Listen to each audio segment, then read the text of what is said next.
or will you fucking fight back?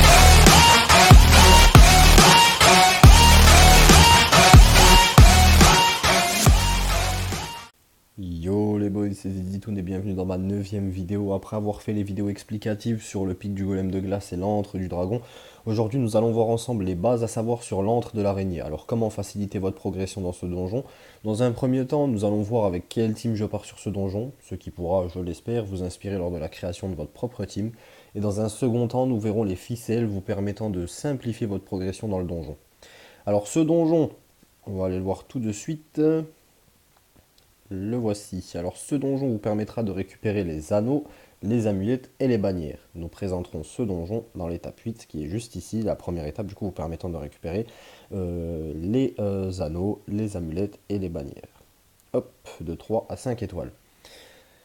Alors, pour partir sur ce donjon, nous partons avec Vrask en leader, augmente la défense des alliés dans les donjons de 33%, Vrask qui permettra du coup de tempo grâce à ses heals, donc son passif, kill de 10% de ses PV max à chaque fois qu'il porte un coup critique.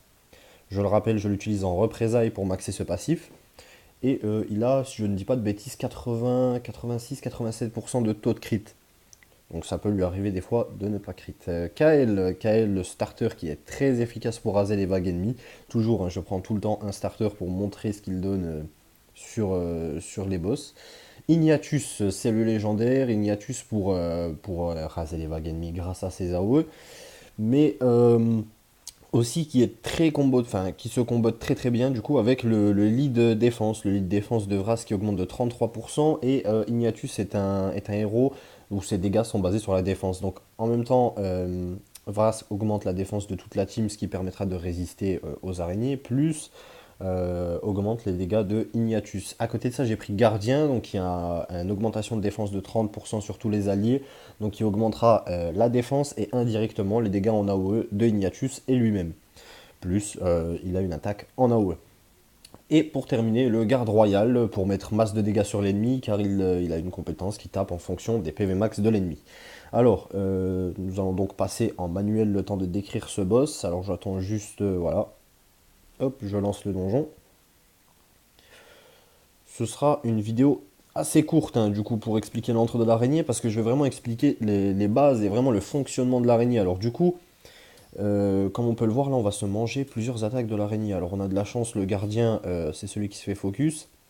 C'est un des plus résistants de la team. Du coup, il s'est pris qu'un debuff sur les 2, 4, 6, sur les 8 araignées qui ont tapé. Alors, ce qu'il faut savoir sur ce donjon, c'est déjà que la principale source de dégâts à encaisser dans ce digi, ce sera les petites araignées. Alors en plus de faire des dégâts, bon pas fameux mais des dégâts quand même, les petites araignées posent énormément de debuffs de poison. Elles ont tendance à focus un seul de vos héros, comme on a pu le voir là sur la première attaque, elles ont focus le gardien. Votre but défensif sera de faire en sorte qu'il soit assez résistant pour encaisser tous ces dégâts. On a pu le voir, hein, sur 8 attaques, il a pris qu'un seul debuff poison du coup. Et de tempo avec un healer du coup. Votre but offensif sera de frapper en AOE afin de réduire un maximum le nombre d'araignées en vie sur le terrain, surtout lorsque le compteur de tours du boss arrive à son maximum, pour éviter qu'il ne consomme toutes les araignées présentes sur le terrain et qu'il ne se heal à vos dépens. A savoir que le boss est insensible aux réductions de soins. Alors on va balancer ça en automatique, je ne vais pas commencer à voilà, et je vais un peu vous expliquer comment ça se passe. Alors on envoie une AOE directement avec le Kael pour dépop les adds. On continue du coup, en même temps, on tape le boss. Une attaque voilà en fonction des PV max de l'ennemi, qui lui a enlevé un bon tiers de ses PV. On continue à raser les vagues ennemies. On a posé l'augmentation de def, hein, je sais pas si vous avez vu. Le Ignatus qui va balancer une AOE tout de suite. Voilà, on a pu voir 22 000, 27 000, 28 000. En même temps, on dépop les araignées. On a empêché le boss de se heal. On lui a posé un debuff réduction d'attaque. Donc autant vous dire qu'il ne fera pas du tout de dégâts. On a posé une augmentation de défense. On continue, on dépop les araignées, etc. J'espère que je vais louper. On a posé renvoi de dégâts. Bon, après, c'est pas fameux, mais en sachant que le boss envoie une petite AOE, ça descend un peu les PV. Voilà, donc une attaque de Vrask qui a heal toutes les deux. Voilà. On a envoyé une grosse AOE grâce à Ignatus. On l'a empêché du coup de consumer toutes les araignées. J'espère qu'il le consumera au moins une fois, qu'on voit un peu le pourcentage de heal. Hein. Donc on envoie encore une AOE avec le KL. Le garde royal, réduction de défense sur l'araignée. Bon après il n'a pas énormément de défense, hein, faut se le dire. On lui a placé voilà, du brûlure de PV, on lui a placé 2 debuffs défense, on lui a placé 3 debuffs poison. En espérant qu'elle va consumer au moins une fois ses araignées. Histoire qu'on voit à peu près le niveau d'huile. Du coup ils ont lâché le gardien, ils ont été focus le Vrask. Donc on a de la chance, il a quand même un petit peu de résistance. Voilà, en temps normal elle devrait consumer les araignées dans pas longtemps.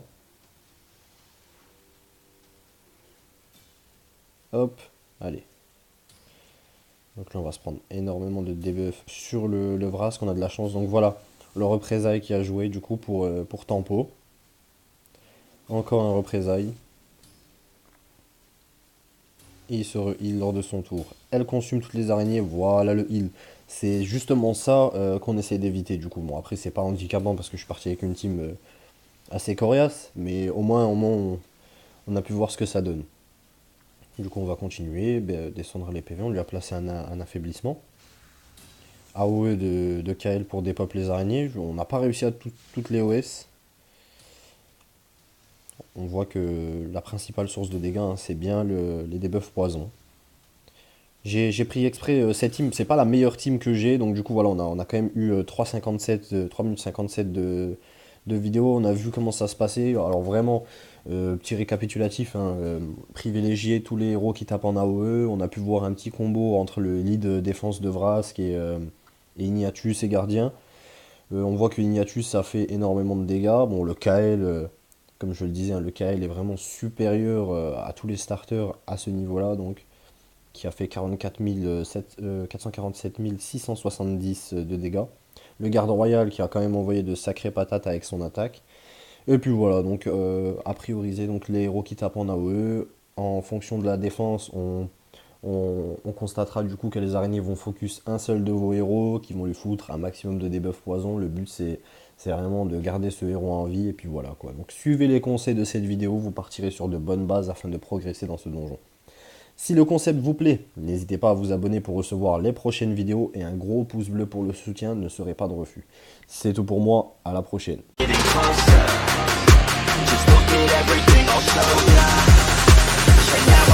I'ma blow up. Yeah.